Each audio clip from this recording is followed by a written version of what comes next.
Dans l'actualité également, la tournée du directeur général de l'ADIE à Podor et à Daganan, c'est pour la mise en œuvre des projets Smart Territoire et Smart Wi-Fi avec l'installation de points de connexion, notamment dans les espaces publics. La correspondance de Diana Badia. Podor a accueilli la délégation de Smart Sénégal conduite par le directeur général de l'Agence de l'informatique de l'État ADIE. Le projet Smart Territoire avec la mise en place des espaces Sénégal Service et le projet Smart Wi-Fi pour offrir une connexion haut débit aux populations sont au cœur des échanges avec des autorités administratives et locales. Ces dernières sont animées par un sentiment de satisfaction au regard de l'importance du programme. Aujourd'hui, cette décentralisation, je peux le dire, des services de l'État, nous, va beaucoup nous servir parce que souvent, il faut quitter Podor, aller jusqu'à Dakar, aller à la fonction publique ou ailleurs pour régler un problème de papier.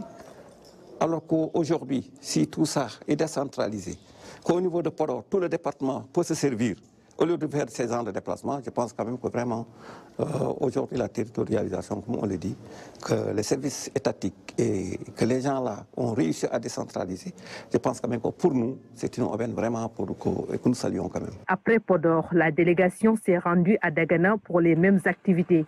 Ici également, les autorités administratives et locales sont disposées à accompagner le programme Smart Sénégal, un programme d'envergure. La mairie est obligée d'accompagner vraiment cette maison parce qu'aujourd'hui, nous avions des difficultés pour les Sénégalais, les Daganois de la diaspora et ceux qui habitent aussi à Dakar, un peu partout à l'intérieur du Sénégal, qui avaient des difficultés d'avoir leurs documents d'état civil et d'avoir aussi le casier judiciaire.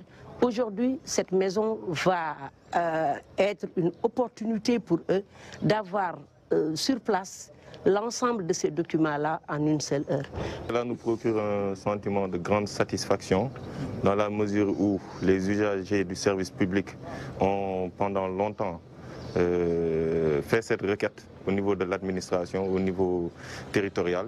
Et justement pour lutter contre les lenteurs administratives qui handicapaient le fonctionnement régulier de l'administration, cet espace Sénégal Service vient justement à son heure. Le programme Smart Sénégal va ainsi rapprocher les services de l'État des populations en mode fast-track.